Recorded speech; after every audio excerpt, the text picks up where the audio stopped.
Le sujet aujourd'hui, ce sont les achats responsables. Alors, je suis en compagnie de David Briciot qui a créé le Lab RSE sur l'agence Primum Non Nocere et Jérémy Houbé, stagiaire actuellement à l'agence qui est en formation à Sciences Po. David, vous avez créé le Lab il y a maintenant quelques années. Quelle est l'utilisation et quelle est l'utilité de cet outil ? Alors bonjour Olivier, le Lab RSE, c'est l'outil des achats responsables. En fait, c'est de mettre à disposition un outil qui analyse des produits suivant des critères environnementaux, sociaux, sociétaux, et que les professionnels, quand ils veulent acheter tout type de produit, que ce soit dans un établissement de santé, mais aussi dans tout type d'entreprise, ne se posent plus de questions de savoir si le produit sera sain, présentera des risques ou pas pour les utilisateurs et pour l'environnement. Et du coup, ils ont une analyse complète sur tous ces critères qui leur permet justement de choisir, le produit les yeux fermés. Alors c'est un outil qui permet d'avoir des critères de choix, de connaître la composition des produits, d'avoir une valeur d'expertise et si j'ai bien compris, d'avoir aussi une note de qualité d'usage de la part des utilisateurs. C'est bien ça ? Exactement.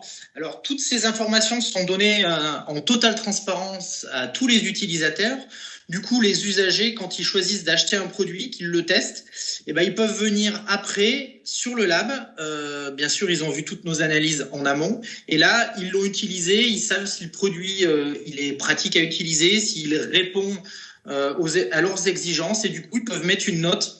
Et ces notes sont disponibles pour tous les connectés sur le lab. Donc, sont à disposition de toute la communauté qui se retrouve sur cet outil. Alors Jérémy, vous qui êtes en stage ici, avec votre culture Sciences Po, une vision à 360 degrés de l'économie française, comment vous trouvez ça vu de l'extérieur aujourd'hui, ce type d'outil ? Plus qu'utile, je dirais que c'est indispensable aujourd'hui pour se projeter, notamment au niveau des normes législatives qui vont de plus en plus prendre en compte toutes ces problématiques environnementales, comme l'a dit David, sociétales et sociales. Donc plus que quelque chose d'utile, je dirais quelque chose d'indispensable, oui. David, vous avez créé un deuxième outil cette année, si j'ai bien compris. L'année 2021, c'est l'année de la notation, du scoring des fournisseurs locaux, le Scoricat. Vous pouvez nous en définir le sujet ?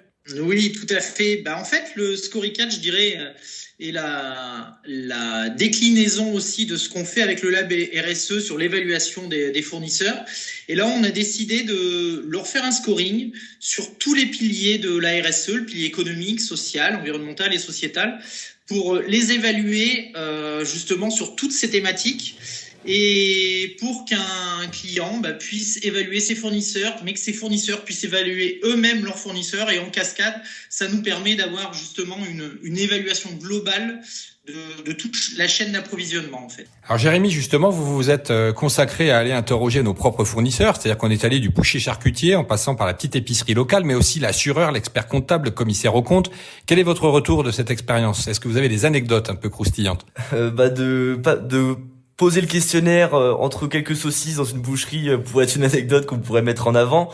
Mais ce que je retiendrai principalement, c'est la dynamique positive dans laquelle s'engagent les fournisseurs. Ils l'ont pas du tout pris comme quelque chose de punitif, mais au contraire comme une démarche qui a vocation à permettre de s'améliorer pour tous, pour les fournisseurs et également pour l'agence. Est-ce que certains vous ont dit qu'ils aimeraient l'appliquer à leurs propres fournisseurs, à leurs propres sous-traitants, c'est-à-dire à leur chaîne d'approvisionnement ? Non, pas encore, mais certaines problématiques sont ressorties des questionnaires, des points d'amélioration auxquels n'avaient pas pensé les fournisseurs, sur lesquels dans un avenir proche, ils seront amenés à se poser. Alors moi, je l'ai testé aussi sur certains fournisseurs d'hôpitaux. Je peux vous citer des fabricants de masques ou des ambulanciers qui eux-mêmes m'ont dit maintenant vouloir l'appliquer à la totalité de leur chaîne de production. David, encore un mot.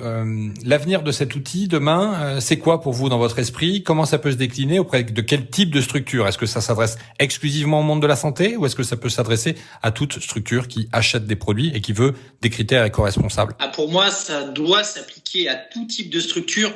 Les achats responsables, c'est pas juste lié au domaine de la santé, c'est lié à toute activité. Et pour exemple, je sais que cette semaine, je vais rencontrer un industriel qui a des fournisseurs qui sont en Chine. Et du coup, on a développé cet outil aussi en version bilingue, en version anglaise, parce qu'ils veulent aussi évaluer leurs fournisseurs chinois justement sur tous ces critères. Et là, on n'est plus du tout dans le domaine de la santé, on est dans un domaine industriel pur, mais ces critères s'appliquent aussi. Une dernière particularité de cet outil, en clair, quand vous avez noté l'engagement responsable, éco-responsable de vos fournisseurs, ça vous fournit à vous-même votre propre note note d'engagement achat responsable. C'est-à-dire que si vous agrégez la totalité des données, vous avez votre propre note. Est-ce qu'on peut parler d'un cercle vertueux qui permet de tirer vers le haut l'ensemble des prestataires ?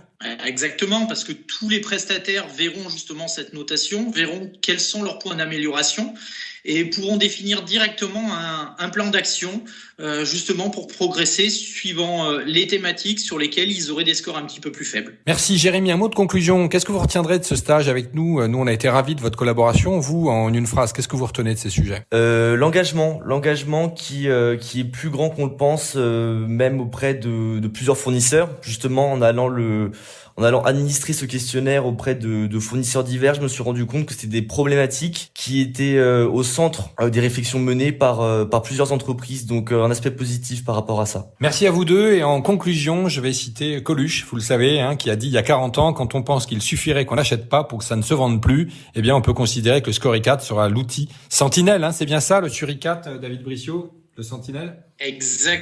Exactement. Donc le Scorecard, c'est un petit jeu de mots entre le Suricat et le scoring. En fait, le Suricat, c'est une espèce animale qui est toujours en vigilance, en sentinelle, qui observe. Et du coup, c'est exactement l'objet de ce scoring de fournisseurs. Merci beaucoup à vous deux pour votre engagement. À bientôt.